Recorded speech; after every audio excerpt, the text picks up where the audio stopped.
ओम शांति। 12 मई 2025 की प्रातः मुरली में बाबा ने कहा, मीठे बच्चे, धंधा आदि करते भी सदा अपनी गॉडली स्टूडेंट लाइफ और स्टडी याद रखो। स्वयं भगवान हमको पढ़ाते हैं, इस नशे में रहो। मीठे बच्चे, धंधा आदि करते भी सदा अपनी गॉडली स्टूडेंट लाइफ और स्टडी याद रखो। स्वयं भगवान हमको पढ़ाते हैं, इस नशे में रहो। प्रश्न है, जिन बच्चों को ज्ञान अमृत हजम करना आता है उनकी निशानी क्या होती है? उत्तर है, उन्हें सदा रूहानी नशा चढ़ता रहेगा और उस नशे के आधार पर सबका कल्याण करते रहेंगे। कल्याण करने के सिवाय दूसरी कोई बात करना भी उन्हें अच्छा नहीं लगेगा। कांटों को फूल बनाने की ही सेवा में बिजी रहेंगे। ओम शांति। अब तुम बच्चे यहाँ बैठे हो और यह भी जानते हो कि अभी हम पाठधारी हैं। 84 जन्मों का चक्र पूरा किया है, यह तुम बच्चों की स्मृति में आना चाहिए। जानते हो कि बाबा आया हुआ है हमको फिर से राज्य प्राप्त कराने व तमो प्रधान से सतो प्रधान बनाने। यह बातें सिवाय बाप के और कोई नहीं समझाएंगे।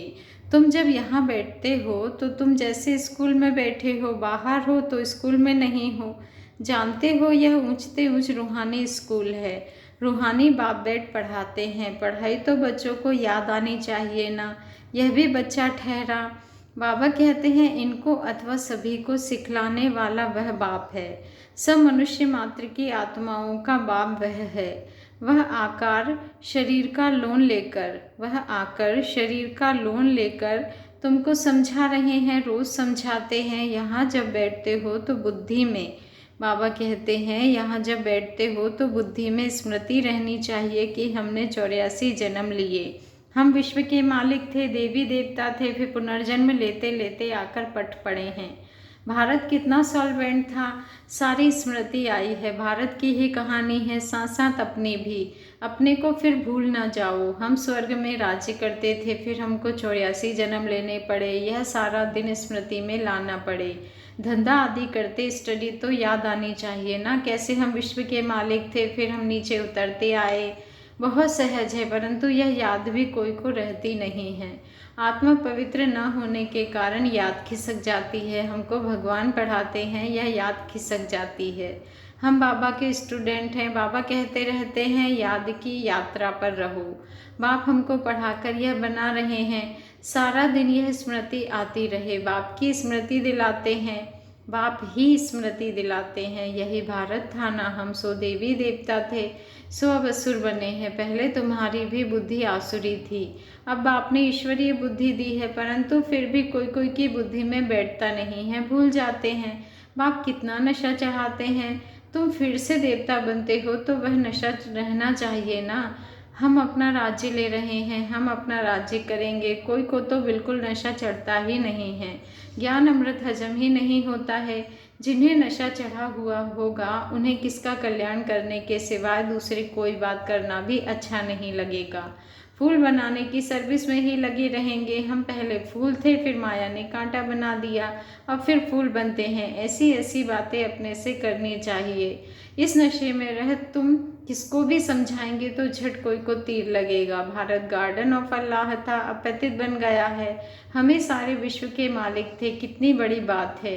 अभी फिर हम क्या बन गए हैं, कितना गिर गए हैं। हमारे गिरने और चढ़ने का यह नाटक है। यह कहानी बाप बैठ सुनाते हैं, वह है झूठी, यह है सच्ची। वह सत्यनारायण की कथा सुनाते हैं, समझते थोड़े ही हैं कि हम कैसे चढ़े और फिर कैसे गिरे हैं। यह बाप ने सच्ची सत्यनारायण की कथा सुनाई है। राजाई कैसे गवाई, यह सारी है अपने ऊपर। आत्मा को अभी मालूम पड़ा है कि हम कैसे अब बाप से राजाई ले रहे हैं। बाप यहाँ पूछते हैं तो कहते हैं, हाँ नशा है, फिर बाहर जाने से कुछ भी नशा नहीं रहता। बच्चे खुद समझते हैं, बल हाथ तो उठाते हैं, परंतु चलन ऐसी है जो नशा रह ना सके। फीलिंग तो आती है ना। बाप बच्चों को स्मृति दिलाते हैं, बच्चे तुमको मैंने राजाई दी थी, फिर तुमने गवा दी। तुम नीचे उतरते आए हो, क्योंकि यह नाटक है चढ़ने और उतरने का। आज राजा है, कल उसको उतार देते हैं।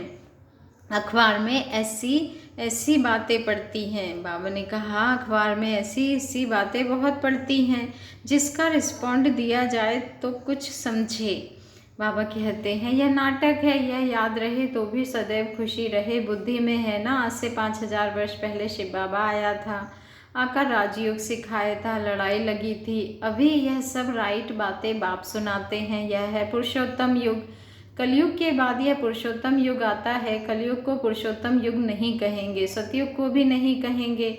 आसुरी संप्रदाय और देवी संप्रदाय कहते हैं, उनके बीच का है यह संगम युग। जबकि पुरानी दुनिया से नई दुनिया बनती है, नई से पुरानी होने में सारा चक्र लग जाता है। अभी है संगम युग।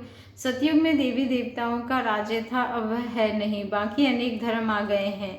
यह तुम्हारी बुद्धि में रहता है। बहुत हैं जो 6-8 मास 12 मास पढ़कर फिर गिर पड़ते हैं, फेल हो पड़ते हैं, भल पवित्र बनते हैं, परंतु पढ़ाई नहीं करते तो फंस पड़ते हैं, से पवित्रता भी काम नहीं आती। ऐसे बहुत सन्यासी भी हैं, वह सन्यास धर्म छोड़ जाए गृहस्थी बन जाते हैं, शादी आदि कर लेते हैं। तो अब बाप बच्चों को समझाते हैं, तुम स्कूल में बैठे हो, यह स्मृति में है हमने अपनी राजाई कैसे गवाई, कितने जन्म लिए। अब फिर बाप कहते हैं विश्व के मालिक बनो, पावन जरूर बनना है। जितना जास्ती याद करेंगे उतना पवित्र होते जाएंगे, क्योंकि सोने में खाद पड़ती है, वह निकले कैसे। तुम बच्चों की बुद्धि में है, हम आत्मा सतो प्रधान थी, 24 कैरेट थी, फिर गिरते गिरते ऐसी हालत हो गई है, हम क्या बन गए। बाप तो ऐसे नहीं कहते कि हम क्या थे, तुम मनुष्य ही कहते हो हम देवता थे। भारत की महिमा तो है ना, भारत में कौन आते हैं, क्या ज्ञान देते हैं, यह कोई नहीं जानते। यह तो पता होना चाहिए ना कि लिबरेटर कब आते हैं। भारत प्राचीन गाया जाता है तो जरूर भारत में ही रीइंकारनेशन होता होगा, अथवा जयंती भी भारत में ही मनाते हैं। जरूर फादर यहाँ आता है, कहते भी हैं भागीरथ तो मनुष्य शरीर में आया होगा ना। फिर घोड़े गाड़ी भी दिखाई है, कितना फर्क है। श्री कृष्ण और रथ दिखाया है, मेरा किसको पता नहीं है, अभी तुम समझते हो। बाबा इस रथ पर आते हैं, इनको ही भाग्यशाली रथ कहा जाता है। ब्रह्मा सो विष्णु चित्र में कितना क्लियर है। त्रिमूर्ति के ऊपर शिव, यह शिव का परिचय किसने दिया, बाबा ने ही बनवाया ना, अभी तुम समझते हो। बाबा इस ब्रह्मा रथ में आए हैं, ब्रह्मा सो विष्णु, विष्णु सो ब्रह्मा, यह भी बच्चों को समझाया है। कहाँ 84 जन्म के बाद विष्णु सो ब्रह्मा बनते, कहाँ ब्रह्मा सो विष्णु 1 सेकंड में। वंडरफुल बातें हैं ना बुद्धि में धारण करने की। पहले पहले समझाना होता है बाप का परिचय। भारत स्वर्ग था जरूर, हेवनली गॉड फादर ने स्वर्ग बनाया होगा। यह चित्र तो बड़ा फर्स्ट क्लास है, समझाने का शौक रहता है ना, बाप को भी शौक है। तुम सेंटर्स पर भी ऐसे समझाते रहते हो, यहाँ तो डायरेक्ट बाप है। बाप आत्माओं को बैठ समझाते हैं। आत्माओं के समझाने और बाप के समझाने में फ़र्क तो ज़रूर रहता है, इसलिए यहाँ सम्मुख आते हैं सुनने के लिए। बाप ही घड़ी घड़ी बच्चे बच्चे कहते हैं, भाई भाई का इतना असर नहीं रहता जितना बाप का रहता है। भाई भाई का इतना असर नहीं रहता जितना बाप का रहता है। यहाँ तुम बाप के सम्मुख बैठे हो, आत्माएं और परमात्मा मिलते हैं तो इसको मेला कहा जाता है। बाप सम्मुख बैठ समझाते हैं तो बहुत नशा चढ़ता है, समझते हैं बेहद का। बाप कहते हैं हम उनका नहीं मानेंगे। बाप कहते हैं हमने तुमको स्वर्ग में भेजा था, फिर तुम 84 जन्म लेते लेते पतित बने हो, फिर तुम पावन नहीं बनेंगे। आत्माओं को कहते हैं कोई समझते हैं बाबा सच कहते हैं, कोई तो झट कहते बाबा हम पवित्र क्यों नहीं बनेंगे। बाप कहते हैं मुझे याद करो तो तुम्हारे पाप कट जाएंगे, तुम सच्चा सोना बन जाएंगे। मैं सभी का पतित पावन बाप हूँ। तो बाप की समझाने और आत्माओं की बच्चों की समझाने में कितना फ़र्क है। समझो कोई नए आ जाते हैं, उनमें भी जो यहाँ का फूल होगा तो उनको टच होगा। यह कहते ठीक है तो यहाँ का नहीं होगा तो समझेगा नहीं, जो यहाँ का होगा नहीं तो समझेगा नहीं।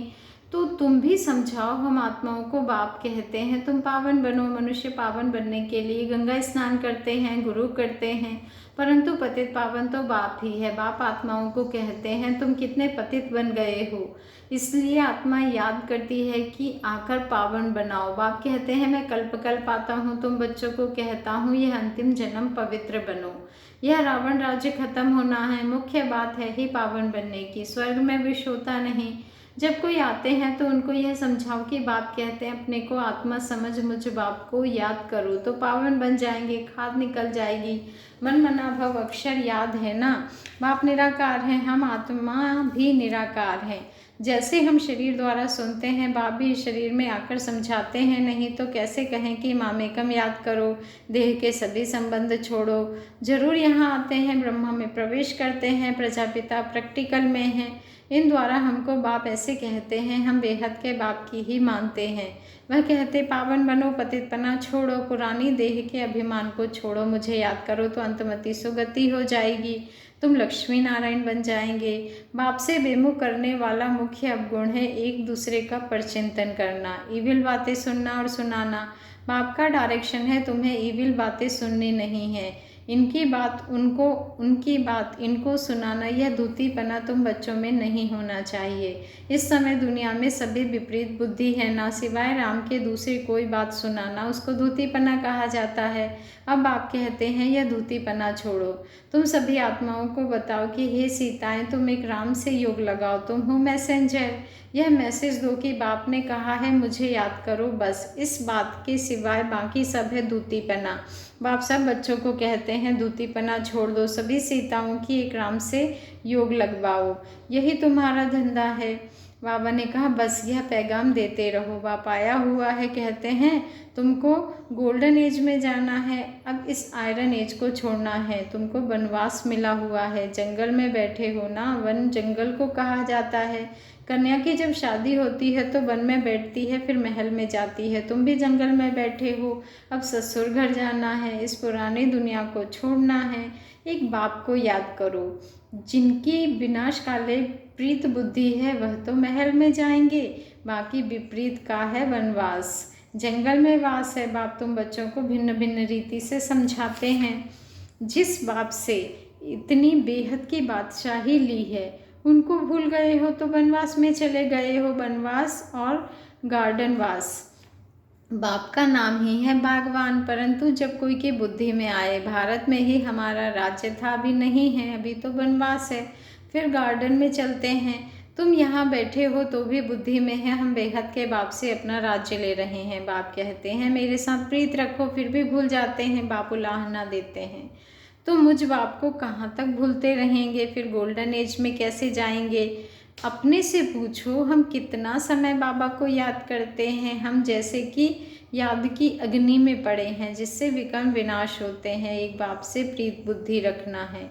सबसे फर्स्ट क्लास माशूक है जो तुमको भी फर्स्ट क्लास बनाते हैं। कहाँ थर्ड क्लास में बकरियों मिसल ट्रैवल करना, कहाँ एयर कंडीशन में, कितना फ़र्क है। यह सब विचार साकर मंथन करना है तो तुमको मज़ा आएगा बच्चे। यह बाबा भी कहते हैं, मैं भी बाबा को याद करने के लिए बहुत माथा मारता हूँ, सारा दिन ख्यालात चलती रहती है। तुम बच्चों को भी यही मेहनत करनी है। अच्छा मीठे मीठे सिके लधे बच्चों प्रति माता पिता बाप दादा का याद प्यार और गुड मॉर्निंग।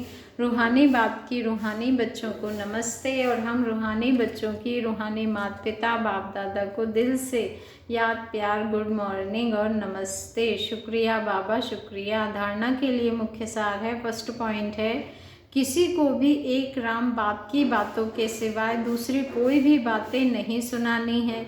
एक की बात दूसरे को सुनाना, पर चिंतन करना, यह दूतीपना है, इसे छोड़ दो। सेकंड पॉइंट है, एक बाप के साथ प्रीत रखनी है। पुरानी दुनिया का अभिमान छोड़ एक बाप की याद से स्वयं को पावन बनाना है। वरदान है आज का, समाने की शक्ति द्वारा रॉन्ग को भी राइट बनाने वाले विश्व परिवर्तक भाव। समाने की शक्ति द्वारा रॉन्ग को भी राइट बनाने वाले विश्व परिवर्तक भाव। आज का स्वमान है, मैं विश्व परिवर्तक आत्मा हूँ।